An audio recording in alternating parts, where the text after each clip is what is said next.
I'm Aaron with Galfer Braking Systems, and today we're going to do a little install on some brake rotors.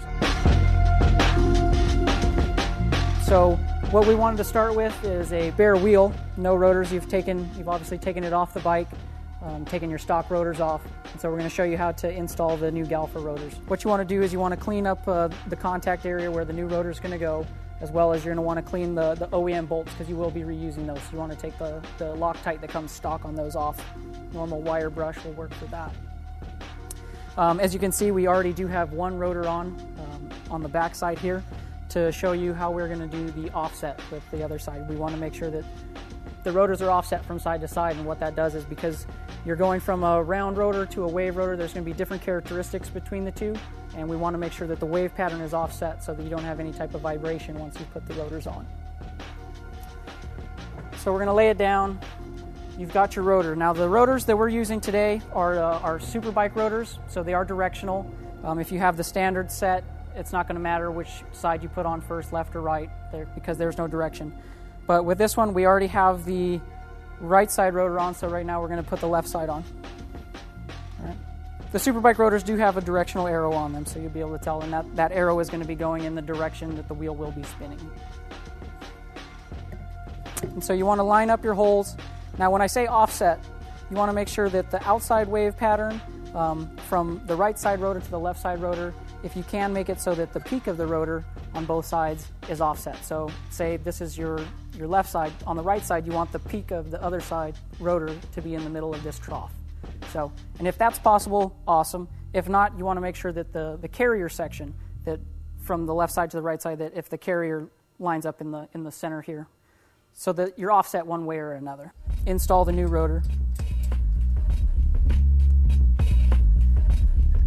Now when you're tightening them down, you do want to use similar pattern to when you're removing or putting your wheel back on your car, and use the star type pattern. So we're just going to torque them down a little bit to begin with, and then we'll use the OEM spec from then on.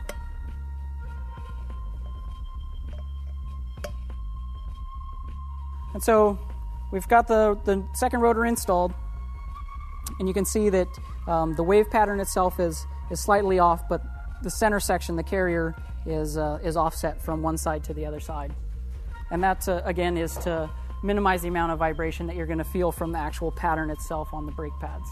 Another step when doing the install, you want to make sure that they're offset.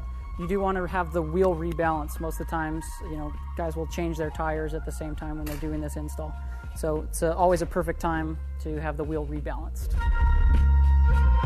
Okay, so now we have our rotor torqued down to the OEM specifications. We're going to go throw it on the bike.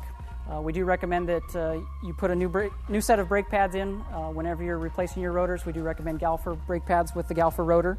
You're going to want to take it easy. We recommend for 100 miles, just easy, in-city kind of traffic driving.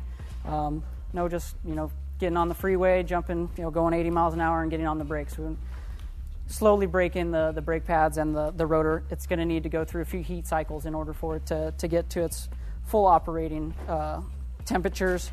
So just take it easy for the first 100 miles.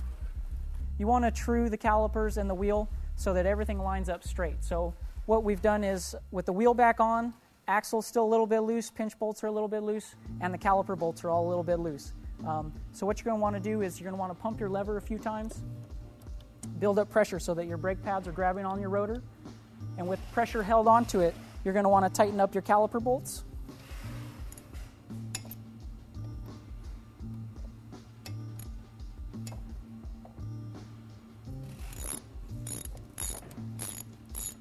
Keep in mind, this is maintaining pressure so that the brake pads stay in place.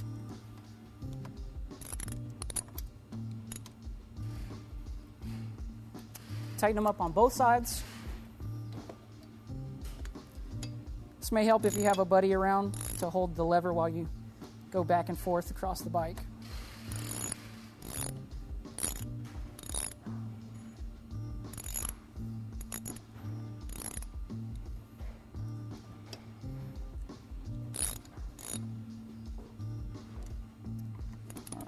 Now the caliper bolts, you want to move to the pinch bolts.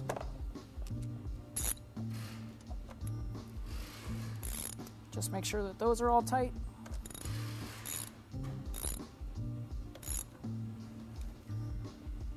Again, both sides.